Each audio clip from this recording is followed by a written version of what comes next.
Hello दोस्तों, कैसे आप सभी। आशा करते हैं आप सभी खुश हैं, मस्त हैं। चलिए आज के इस वीडियो के साथ आज हम स्टार्ट करते हैं परमाणु, अणु और आयन। आपका क्लास 9 का चैप्टर 3 है। आखिर में परमाणु क्या, अणु क्या और आयन क्या, इन सारी बातों को जानेंगे। जो अभी तक हमारे चैनल को लाइक नहीं किया, लाइक कर दे। चैनल को सब्सक्राइब कर बेल आइकन को प्रेस कर दे। चलिए, और तो अपने दोस्तों के साथ शेयर कर दे। चलिए तो हम स्टार्ट करते हैं परमाणु, अणु और आयन। आखिर में परमाणु है क्या, अणु क्या और आयन क्या है। चलिए सबसे पहले कथा स्टार्ट करते हैं। आखिर में इसमें कहानी यानी कि इसकी भूमिका क्या है। तो सबसे पहले वैज्ञानिक, प्राचीन वैज्ञानिक आए। उन्होंने कहा कि कोई भी तत्व जो है ना, प्राचीन वैज्ञानिक आए। सबसे पहले कौन आए, प्राचीन वैज्ञानिक आए। प्राचीन वैज्ञानिक आए। उन्होंने क्षिति, क्या कहा हम, क्षिति, जल,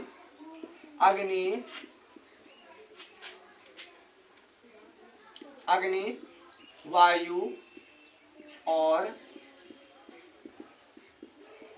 गगन के रूप में, क्षितिज, जल, अग्नि, वायु और गगन के रूप में कोई भी तत्व के बारे में बताया कि वे जो तत्व हैं वे 5 मूल तत्वों से मिलकर बने होते हैं। 5 मूल तत्वों से मिलकर बने होते हैं। तो ऐसे में तो यह सक्सेसफुल नहीं हो पाया। फिर धीरे धीरे हमारे वैज्ञानिक जो वे बढ़ते गए, उनमें तेज तर्रार या फिर बुद्धिमत्ता बढ़ती गई।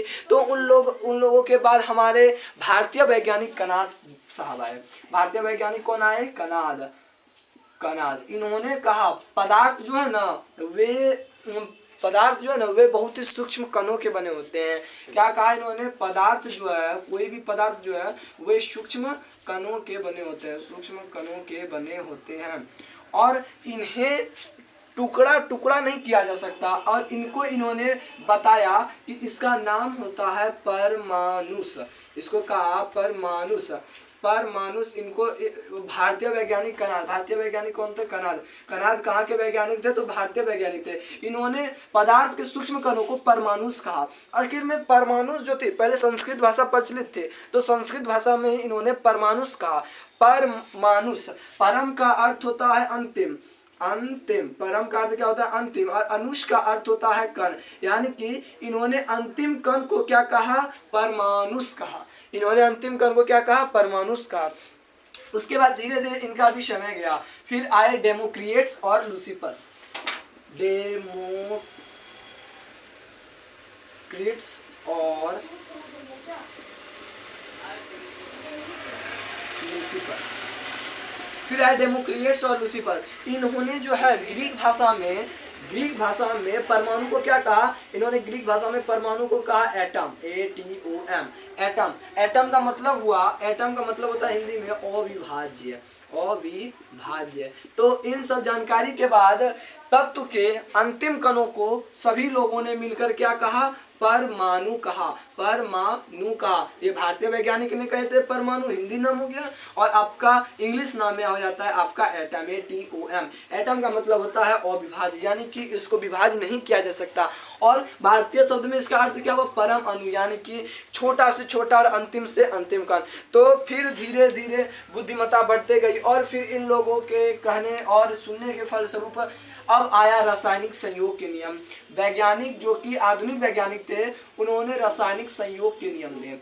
आखिर में रासायनिक संयोग का नियम क्या था, तो रासायनिक संयोग के नियम में टोटल 2 नियम आए। एक हो जाता है आपका, पहला क्या है, पदार्थ की अनश्वरता का नियम, और दूसरा आता है निश्चित अनुपात का नियम। पदार्थ की अनश्वरता का नियम किसे कहते हैं, तो जल्दी जल्दी बताइए। पहले रासायनिक, क्या कहें हम, रासायनिक संयोग के नियम। रासायनिक संयोग के नियम। आखिर में रासायनिक संयोग के टोटल कितने नियम है, तो रासायनिक संयोग के टोटल 2 नियम दिए गए। आखिर में रासायनिक नियम के जो 2 नियम दिए गए, टोटल रासायनिक संयोग के कितने नियम है, तो आपके 2 नियम है। कौन कौन, पहला आता है पदार्थ अनश्वर है। पदार्थ जो है, पदार्थ की अनश्वरता का नियम, अनश्वरता का नियम। दूसरा निश्चित। अब फिर दूसरा आया आपका निश्चित अनुपात का नियम। निश्चित अनुपात का नियम, ठीक है। पदार्थ की अनश्वरता का नियम। अनश्वर का मतलब समझिए क्या होता है। पदार्थ की अनश्वरता का नियम का मतलब हुआ, इस पर जानिए यह कब दिया, 1774 में, 1774 में ईस्वी में पदार्थ की अनश्वरता का नियम लव्ज़वे ने दिया। लव्ज़वे वैज्ञानिकों ने पदार्थ की अनश्वरता का नियम दिया। इनमें पदार्थ की अनश्वरता का नियम में इन्होंने कहा, पदार्थ रासायनिक संयोग के बाद पदार्थ का कुल द्रव्यमान, रासायनिक संयोग के बाद पदार्थ, किसी भी प्रकार के पदार्थ का जो कुल द्रव्यमान होता है, कुल द्रव्यमान वह अपरिवर्तित रहता है, यानी कि बदलता नहीं है। यह किसने कहा, यह कहा अपरिवर्तित रहता है, या फिर यह कहा लव्ज़वे ने। कब कहा बाबू, तो 1774 ईस्वी में कहा। यानी कि इसमें कहा गया कि कोई भी पदार्थ जो है ना, अगर रासायनिक संयोग करेगा, रासायनिक समीकरण के द्वारा अभिकारक और प्रतिफल जो बनेगा, उनमें इन्होंने बताया कि उसमें जो पदार्थ होंगे उसका द्रव्यमान जो होगा ना, ये द्रव्यमान यह अपरिवर्तित रहेगा, यानी कि द्रव्यमान बदलेगा नहीं। जैसे हम एक वस्तु लेते हैं ए, ठीक है, अब प्लस हम ले लेते हैं हम बी। कहता है रासायनिक संयोग के नियम के अनुसार ए प्लस बी जो होगा वह सी प्लस डी होगा, ठीक है, एक नया पदार्थ बनेगा। लेकिन इसमें क्या बात आती है, लेकिन इधर का जो द्रव्यमान मान लीजिए 4 ग्राम हो गया, 4 ग्राम, तो इधर का भी द्रव्यमान 4 ग्राम ही होगा, 4 ग्राम ही होगा। यही था आपका रासायनिक संयोग के बाद पदार्थ का कुल द्रव्यमान अपरिवर्तित रहता है, यानी कि पदार्थ की अनश्वरता का नियम, जो कि लव्ज़वे ने दिया कब, 1774 में। अब बात आती है फ्रांस की क्रांति, जो कि 1789 में हुई थी। फ्रांस की क्रांति कब, 1789 में। तो निश्चित अनुपात का नियम भी इसी समय दिया गया, 1789 में। आखिर में दिया कौन रे बबुआ, प्राउस्ट ने। किसने दिया, प्राउस्ट ने। इसमें इन्होंने क्या कहा, इसमें इन्होंने कहा आप चाहे नाली का पानी लीजिए, हम क्या कहें, नहीं उन्होंने क्या कहा, आप चाहे नाली का पानी लीजिए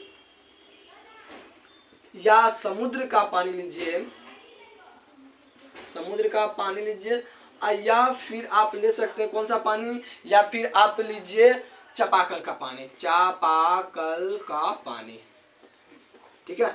उनमें इन्होंने कहा कि समुद्र का, नाली का जो पानी होगा इसका सूत्र H2O ही होगा, समुद्र का पानी इसका भी सूत्र H2O ही होगा, और चापाकल का पानी जो होगा इसका भी सूत्र H2O ही होगा। यानी कि इन्होंने कहा कि कोई भी पदार्थ रहे, क्या कहे, कोई भी पदार्थ रहे, उसका जो अणु के मॉलिक्यूल होंगे, यानी कि उसके जो यौगिक होंगे, वे किसी भी जगह कहीं पर भी, चाहे वह पृथ्वी पर हो चाहे वह मंगल पर हो, ठीक है, पृथ्वी पर, मंगल पर, चंद्रमा पर, जहां भी उसका जो होगा सारे अणु जो होंगे वे H2O ही होंगे। जैसे समुद्र का पानी लो या नाली का पानी लो, फिर चापाकल का पानी लो, सबका सूत्र H2O ही होगा। यह था आपका 1789 में प्राउस्ट ने दिया निश्चित अनुपात का नियम। यानी कि अब देखिए इसमें निश्चित अनुपात का नियम क्या होगा, तो इसमें इन्होंने कहा क्या, जहां का भी आप लीजिए वह उसमें मिला क्या क्या रहेगा, आपका एक मिला रहेगा 2H2, संतुलित समीकरण के द्वारा हम व्यक्त करते हैं 2H2। नहीं छोड़िए, पहले आप जानिए ऐसे H2 प्लस O,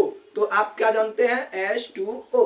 तो यह जो है यह आपका कैसा समीकरण है, असंतुलित है, असंतुलित।